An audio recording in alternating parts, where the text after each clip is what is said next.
வெள்ளித்திரையில் cinema திரையில் நம்ம பார்க்கக்கூடிய பல்வேறு நட்சத்திரங்களுடைய நிறைய நடிகர் நடிகைகளுடைய பிரகாசமான புன்னகைக்கு பின்னாடி சில நேரங்களில் ஆழமான வழிகளும் மிக கடுமையான மிக கொடுமையான போராட்டங்களும் மறைஞ்சுதான் இருக்கு. அப்படிப்பட்ட ஒரு விஷயத்தை பற்றி தான் இந்த வீடியோவில் நம்ம டீட்டெயிலாக பார்க்க போகிறோம்.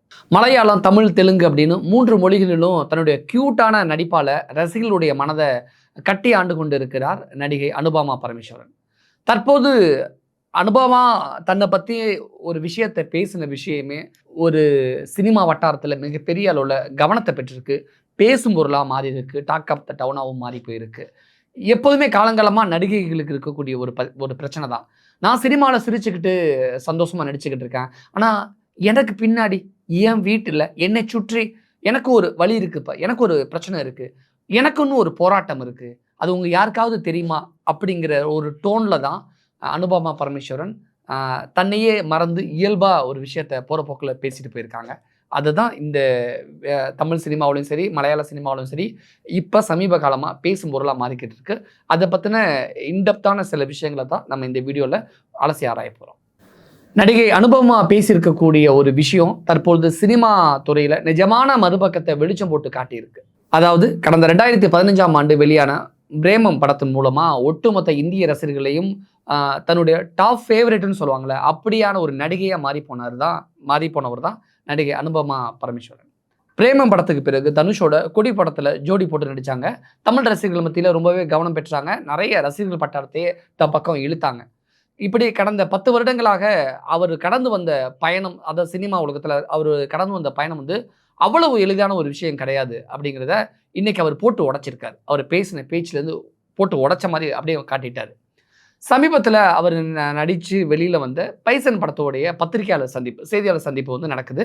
அதில் அனுபவமாக பேசுகிறாங்க. அதாவது தன்னுடைய ஆரம்பகால சினிமா அனுபவங்களில் அவர் மிகுந்த ஒரு உருக்கமாக பதிவு பண்ணியிருக்காரு. அந்த இடத்துல ஏன் இவ்வளோ ஜாலியாக இப்போ இருக்கக்கூடிய யங்ஸ்டர்ஸ்க்கு ரொம்ப பிடிச்ச, இப்போ இருக்கக்கூடிய இந்த காலகட்டத்துக்கு ஏற்ற மாதிரி ரொம்ப அழகாக இயல்பாக ரொம்ப க்ளோஸாக நெருக்கமாக முத்த காட்சியெல்லாம் கொஞ்சம் கூட கூச்சப்படாமல் ரொம்ப சூப்பராக அற்புதமாக நடிக்கிறாங்களே, இவங்களுக்கு என்ன அப்படின்னா வழி? இவங்க இவ்வளோ தூரம் உருக்கமாக பேசுகிற அளவுக்கு அப்போ நம்ம சினிமாவில் பார்க்குறதுல அந்த பிம்பம்லாம் போலி அப்படின்னு நீங்கள் கேட்டிங்கன்னா, பிரேமம் திரைப்படத்துக்கு பிறகு எனக்கு பல பாராட்டுகள் வந்தாலும் மறுபக்கத்தில் கடுமையான எதிர்மறையான விமர்சனங்களும் இருந்துச்சு அப்படிங்கிறாங்க. மலையாள சினிமாவில் அவருக்கு நடிக்கவே தெரியாது அப்படின்னு டோட்டலாக அவர் ஓரக்கட்டினதான் சொல்கிறாங்க. கவிஞர் வாலியிலேருந்து நிறைய நடிகர்கள் சினிமாவில் உனக்கெல்லாம் என்ன நடிக்க தெரியுது, நம்ம நடிகர் சூர்யாவை சொல்லாத இயக்குனர்களா ஆரம்பத்தில் அந்த மாதிரி அனுபவமாவையும் உனக்கெல்லாம் என்ன நடிக்க தெரியுதுலாம் எதுக்கு சினிமாவுக்கு வரேன்னு மலையாள சினிமாவிலேயே அவங்கள பிரேம படத்துக்கு பிறகு அவங்கள ஓரம் கட்டியிருக்காங்க. ஒரு பக்கம் அனுபவமாவுக்கு நடிக்க தெரியலன்னு அவங்கள சினிமா வாய்ப்பு கொடுக்காம அவங்கள ஓரம் கட்டினது போக, இன்னொரு பக்கத்தில் வெளிப்படையாக அவங்கள எதிர்மறையாக விமர்சனம் பண்ணி பேசியிருக்காங்க. மலையாள ஊடகங்களில் பெரிய அளவில் அது டிபேட்டாகவும் அது மாறி போயிருந்திருக்கு. இப்படி என்னை எதிர்மறையாக விமர்சனம் பண்ணி பேசினவங்க, எழுதினவங்க, என்னை திட்டினவங்க, அந்த வார்த்தைகள் இருக்குல்ல, ஒரு நடிகையா என்னை தன்னம்பிக்கையை இழக்க செஞ்சிருக்கு. அந்த தருணத்தில் அந்த விமர்சனங்களுடைய ஆழம் காரணமாக ஒரு கட்டத்தில் நான் நடிக்கவே ரொம்ப தயங்கினேன். பேசாமல் நம்ம சினிமாவை விட்டே போயிடலாமா, நம்ம நடிகை வேண்டாமா, தெரியாமல் உள்ளே வந்துட்டோமா அப்படின்னு உண்மையிலுமே நம்ம இந்த எப்படி சொல்கிறது, இந்த சினிமாவுக்கு ஒரு நடிகைங்கிறதுக்கு நம்ம லாய்க்கு இல்லையா, லாய்க்கு அற்றவரா அப்படின்னு தன்னைத்தானே சந்தேகப்பட்டிருக்காங்க. ஆனால் அனுபமா அங்கேயே நிற்கலை. அதாவது தன்னைத்தானே டிமோட்டிவேட் பண்ணிக்கிட்டாங்க.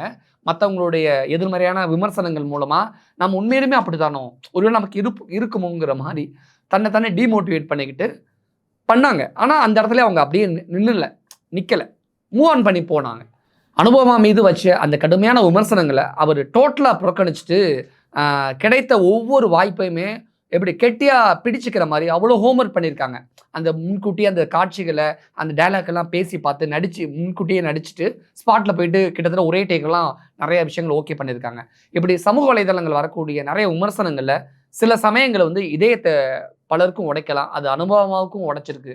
ஆனால் இது ஒருபோதும் நம்ம தடுத்து நிறுத்த முடியாது அப்படின்னு தன்னைக்குத்தானே ஒரு தன்னம்பிக்கையை அவங்களே கொடுத்துருக்காங்க. அவங்களும் அப்படி தான் பேசியிருக்காங்க.